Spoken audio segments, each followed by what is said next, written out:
এয়া কোনো ছাল বা চুলিৰ যতন লোৱা উপাদান নহয় দেই। আজি এটা খুব ধুনীয়া বস্তু বনাইছোঁ, যিটো আপোনালোকেও বনাব পাৰিব, একেবাৰে সহজ। এইটো সামাজিক মাধ্যমত বহুত বেছি পৰিমাণে ভাইৰেল হৈ আছে। কিমানখিনি নিপুণতাৰে বনাব পাৰিছোঁ সেইটো আপোনালোকলৈ এৰি দিলোঁ। কিন্তু বিশেষ একো বস্তুৱে নালাগে, লাগিব খালি এটা ডাঙৰ পিঁয়াজ। নমস্কাৰ, মই মন্মি গগৈ আপোনালোক সকলোকে স্বাগতম জনালোঁ মোৰ অন্য এটি নতুন ভিডিঅ'লৈ। ভিডিঅ' তেনেকৈ দিয়াই হোৱা নাই, সৰু সৰুকৈ ৰিলছ কেইটামান বনাই যেনে তেনে দি আছোঁ। তথাপিও আপোনালোকে ইমান মৰম দিছে, ইমান চেনেহ দিছে, বহুত বেছি ধন্যবাদ জনালোঁ আপোনালোকক। এইখিনিতে আপোনালোকক এটা ভাল খবৰ দিওঁ দেই। ভাল খবৰটো হৈছে ইতিমধ্যে মোৰ ৭১,০০০ ফলোৱাৰ্ছ কমপ্লিট হৈছে। তাৰ বাবে আপোনালোকক বহুত বেছি ধন্যবাদ। এইখিনি মাত্ৰ সম্ভৱ হৈছে আপোনালোকৰ মৰম, সাহস, প্ৰেৰণা আৰু আপোনালোকৰ বিশ্বাসৰ কাৰণে। পিঁয়াজটো ডাঙৰ হ'লে ভাল, আৰু ডাঙৰকৈ ৩টা বা 4টা টুকুৰা কৰি এনেকৈ ৰিংকৈ উলিয়াই ল'ব লাগিব। বাকীখিনি এনেকৈ চপাৰত দি দিব, নহ'লে যিমান পাৰি সিমান সৰুকৈ কুটি ল'ব। তাৰপিছত মই চপাৰ মেচিনটো এনেকৈ ঘূৰাই দিছোঁ আৰু তাৰ লগতে ভাবিলোঁ আৰু কেইটামান বস্তু দি দিওঁ। সেইকেইটা হৈছে, যিহেতু ঠাণ্ডা দিনত পাচলি বহুত বেছি পৰিমাণে পোৱা যায়, আৰু পাচলি খোৱাটো আমাৰ কাৰণে বহুত বেছি পৰিমাণে ভাল কথা। আৰু ল'ৰা ছোৱালীবোৰে বিশেষকৈ পাচলি খাবলৈ মন নকৰে আজিকালিৰ দিনত। গতিকে গাজৰ এটা ৰুকি ল'লোঁ, বিট এটা ৰুকি ল'লোঁ, পিঁয়াজখিনিটো চপাৰত দিয়ে দিলোঁ, আৰু এতিয়া গোটেইখিনি ধুনীয়াকৈ মই এটা বাতিতে লৈ লৈছোঁ।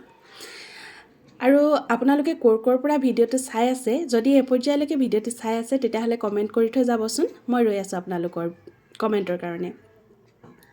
ইয়াতে আকৌ কি দি দিলোঁ জানেনে? দি দিলোঁ 2 খিলামান লাই পাত সৰুকৈ কাটি, আৰু ধনিয়া দিব পাৰিলে ভাল। আজি মোৰ পাকঘৰত একদম দূষিত হৈ জনাইছোঁ দেই, ধনিয়া নাই। সোৱাদ অনুসৰি নিমখ দিলোঁ আৰু হালধি দিলোঁ। আপোনালোকে অকণমান চাট মছলা দিব পাৰে, নাইবা অকণমান যদি ইচ্ছা কৰে জিৰা আৰু ধনিয়াৰ পাউডাৰো দিব পাৰে। মই দিয়া নাই। আৰু কেঁচা জলকীয়াও দি দিবচোন, বৰ ভাল লাগে। মই কেঁচা জলকীয়া এইকাৰণেই দিয়া নাই, যিহেতু মনুৱে খাব। মনুৱে খালে আৰু কেঁচা জলকীয়া পালে যদি জ্বলা হয়, সিটো আৰু নাখাব, গতিকে মই দিয়া নাই। মিশ্ৰণটো দেখিবলৈ বৰ ধুনীয়া লাগিছে নহয়নে? আৰু তাৰপিছতে মই ৰিং কৰি লোৱা এয়া পিঁয়াজকেইডোখৰ দি দিছোঁ। এই খাদ্য সম্ভাৰটোৰ নাম কি বা এইটো ক'ৰ পৰম্পৰাগত খাদ্য সেই বিষয়ে মই নাজানো, কিন্তু মই শিকিছোঁ যেনেকৈ, বনাই গৈছোঁ তেনেকৈ। খাবলৈ কিন্তু বৰ সোৱাদ ভৰা হয় দেই। আমিবোৰ পৰিৱৰ্তনশীল সমাজৰ যাত্ৰী নহয় জানো? পৰিৱৰ্তনে আমাক গ্ৰাস কৰে।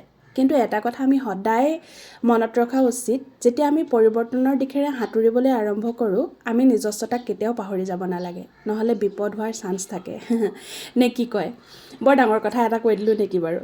একো নাই বাৰু। আৰু এনেকৈ দিয়াৰ পিছত অলপ সময় ৰাখি দিব লাগে। তাৰপিছত এনেকৈ লুটিয়াই বগৰাই পেলাই অলপ সময় ভজাৰ পিছতে ধুনীয়াকৈ এইটো হৈ যায়। ইয়াৰ নামটো কি আপোনালোকে জনাবলৈ নাপাহৰিব দেই। তাৰ মাজতে আকৌ দুজনমানে এনেকৈও ক'ব, আমাৰ কুকুৰটোৱেও এনেকৈ বনাই দিলে নাখায়, আমাৰ মেকুৰীটোৱেও এনেকৈ বনাই দিলে নাখায়। কুকুৰ মেকুৰীক আপডাল কৰি আধুনিকতাৰ পোচাকযোৰ পিন্ধা কিছুমানে আজিকালি নিজৰ পিতৃ মাতৃক বৃদ্ধাশ্ৰমত থোৱা দেখিবলৈ পোৱা গৈছে। যদি আপোনালোকে আধুনিকতাৰ মুখাখন পিন্ধিছেই, তেতিয়াহ'লে আপোনালোকৰ পিতৃ মাতৃকো আধুনিক কৰি তোলক। পিতৃ মাতৃকো এসাঁজ সুখেৰে